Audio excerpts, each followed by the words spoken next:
Hello, beautiful people. I'm excited to share some highlights from my recent trip to Minnesota, USA, known as the land of 10,000 lakes. Come aboard as I fly from Toronto to Minneapolis, St. Paul, where I'll be trying White Castle for the first time, going shopping at the largest mall in America, and taking a look inside Minnesota's magnificent capital and the Cathedral of St. Paul.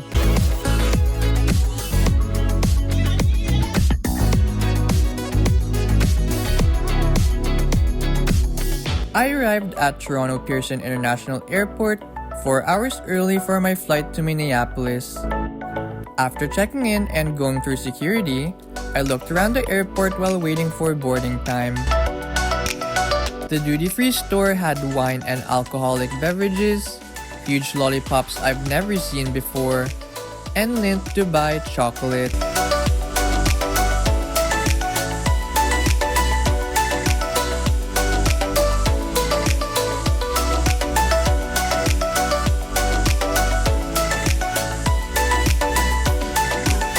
It's finally time to board the plane. I have not traveled by airplane in a long time, so it was exciting flying on one again.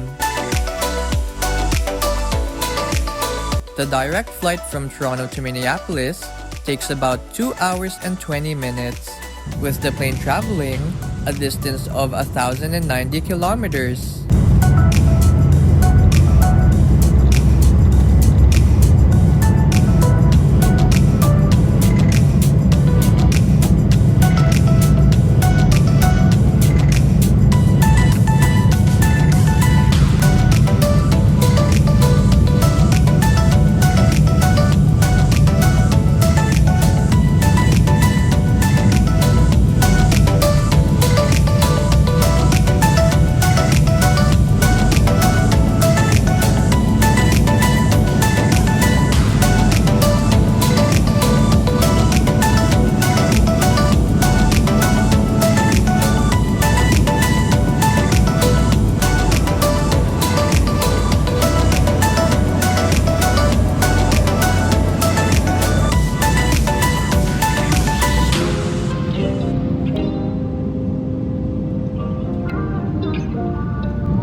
The US state of Minnesota has over 10,000 lakes.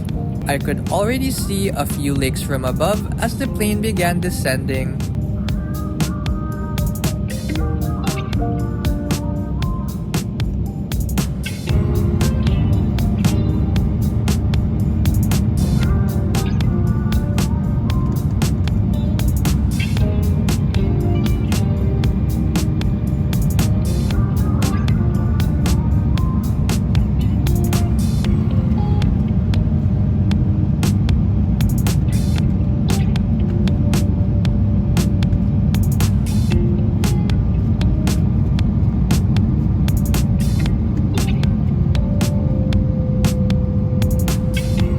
We've now arrived at Minneapolis-St. Paul International Airport. And welcome to Minneapolis. Please remain seated with seatbelt fastened if you're an unarmed student to the passenger seatbelt sign. Smoking is not permitted. Mobile receiving and transmitting functions may not be used.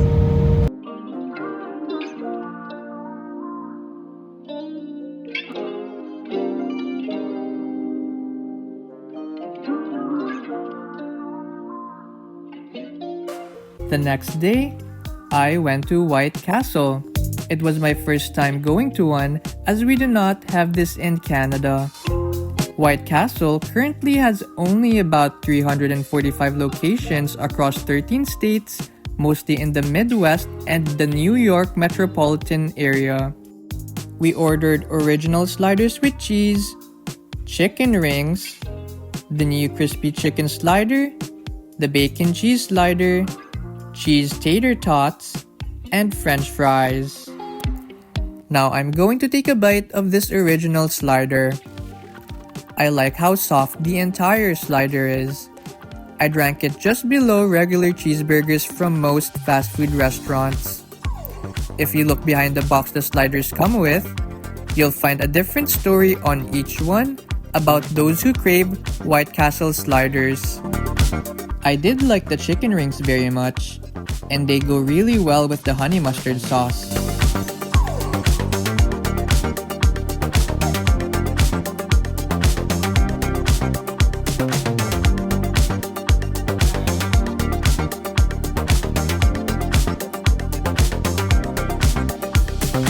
Our next stop is the Mall of America, the largest shopping mall in the United States. It first opened in 1992 and is located in Bloomington, Minnesota, nearby the Minneapolis-St. Paul International Airport. This mega mall has 4 levels with over 500 stores, and it is anchored by Macy's and Nordstrom. The Mall of America is owned by a Canadian company called 555 Group, the same owners of the West Edmonton Mall in Canada. In the center of the mall, there's a theme park called Nickelodeon Universe. It features thrill rides, games, and Nickelodeon characters.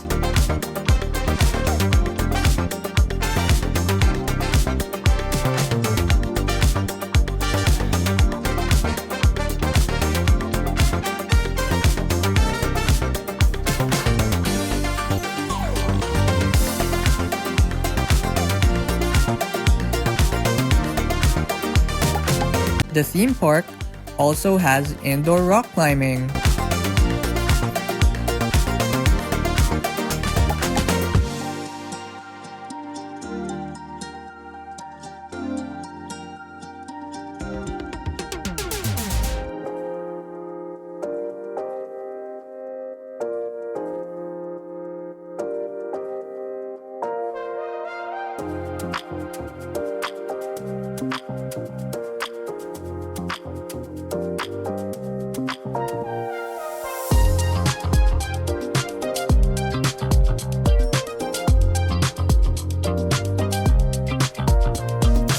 Sea Life is another attraction at the Mall of America.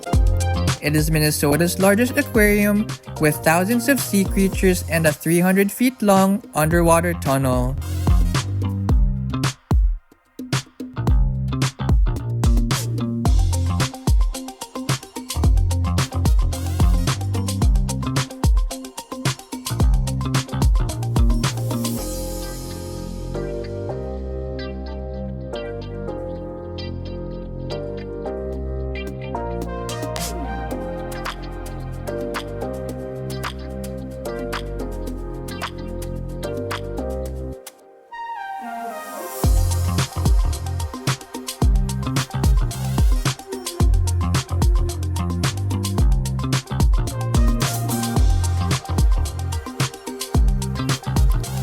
It's the following day, and I'm headed to St. Paul. It snowed a bit the night before, but the roads are clear of snow. St. Paul is the capital city of the state of Minnesota, and it forms the Twin Cities with Minneapolis. I'll be visiting the Minnesota State Capitol in downtown St. Paul.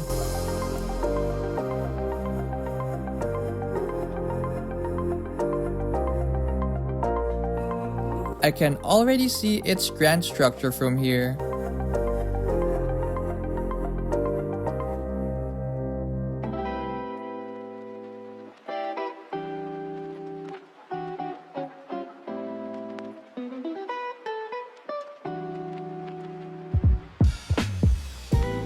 The Capitol was designed by Cass Gilbert, a St. Paul architect. The dome and the rest of the building's exterior were made from white Georgia marble.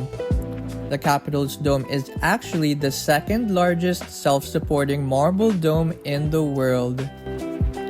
The Minnesota State Capitol publicly opened in 1905. At that time, it costed $4.5 million to build the Capitol. The building had undergone repairs and restoration from 2013 to 2017, which costed $310 million.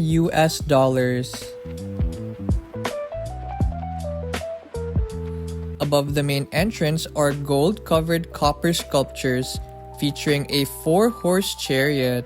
These sculptures are called the Progress of the State, also known as quadriga. Now let's explore the Capitol's interior. This is the Rotunda, the circular area in the center of the building that stretches from the first floor up to this beautifully decorated dome. A large marble star on the center represents the North Star, which is a symbol of Minnesota.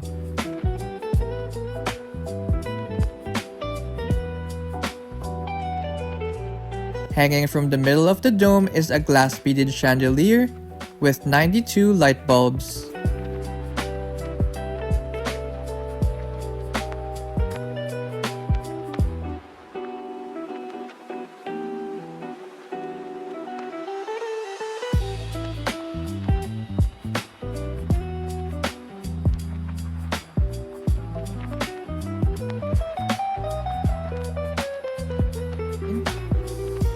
The governor's reception room on the first floor is used for meetings, press conferences, and bail signings.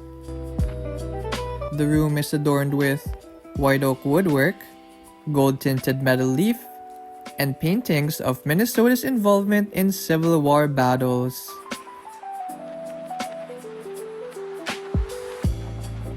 This is what you see when looking out the window from here.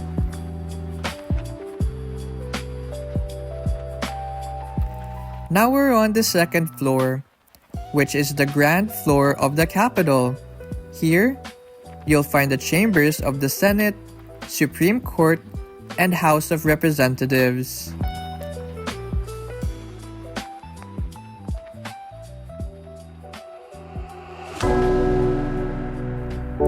The Senate chamber has desks for each of the 67 senators elected for 4 years. The Senate officers and the President of the Senate would sit at the front of the chamber. These are murals by Edwin Blanchfield that represent the importance of agriculture, patriotism, and the Mississippi River in Minnesota's history. This is the Supreme Court, the highest court in the state of Minnesota. The seats lined up at the front are the seats of the Chief Justice and the 6 Associate Justices.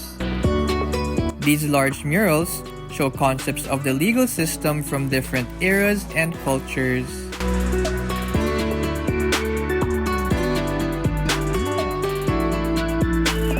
The House of Representatives is the largest chamber in the building.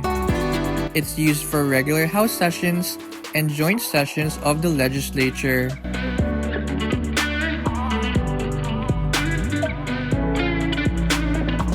The Minnesota Historical Society offers free guided tours all year round, and admission to the state capitol is free. After, I had lunch at Caseta, an Italian eatery and market. They had different types of salad, delicious pizza slices, and a sweet selection of cake and pastries.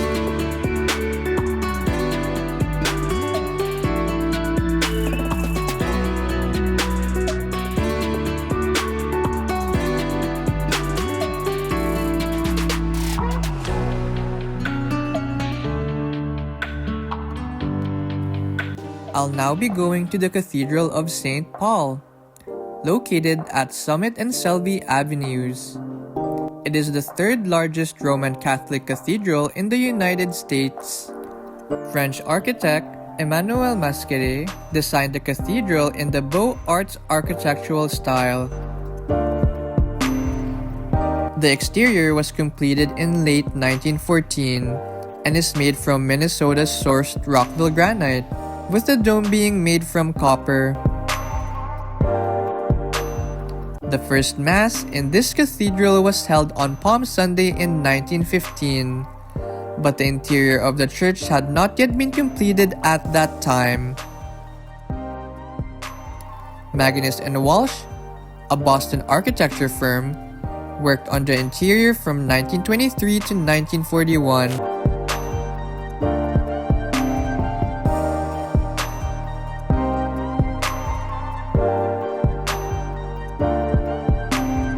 cathedral's interior had been decorated with marble, metalwork, stained glass, and painting.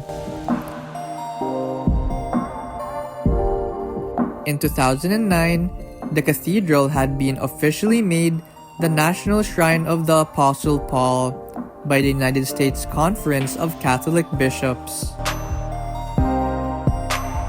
The Cathedral of St. Paul is part of the historic Cathedral Hill neighborhood, known for its Victorian houses and mansions.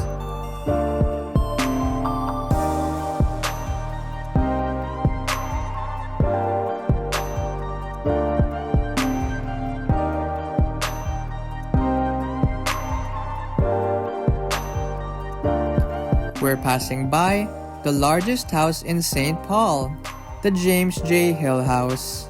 This rugstone mansion, built in 1891, is now a history museum.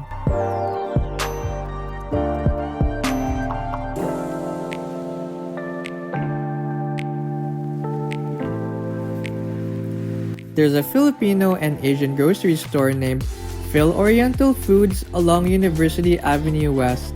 They have different flavors of magnolia ice cream. Over here we have Filipino pastries, including pandesal, ensaymada, and hopia. Of course, there's lots of Filipino snacks. Here's what we got so far. We got more snow during the rest of my visit in Minnesota. There were several snowstorm warnings, and I spent the last few days in the suburbs.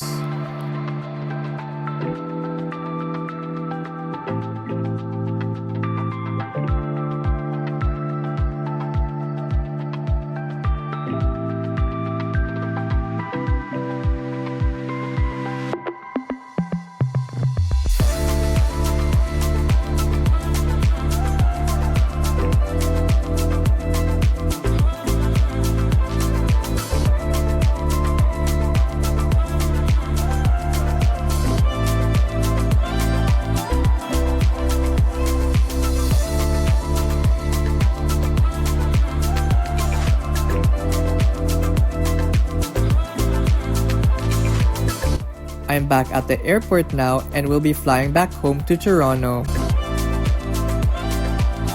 The Minneapolis-St. Paul International Airport had been recognized as the #1 mega airport in North America in both 2024 and 2025.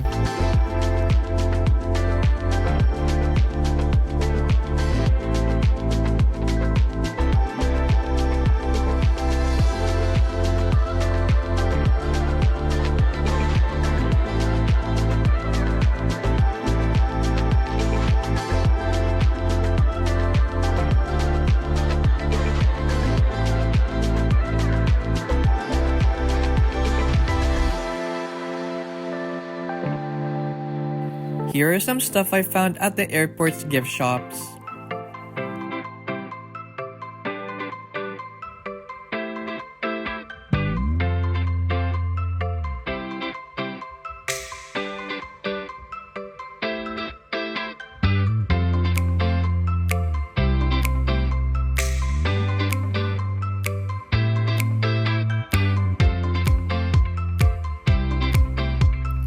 The plane I got on had to be de-iced before taking off.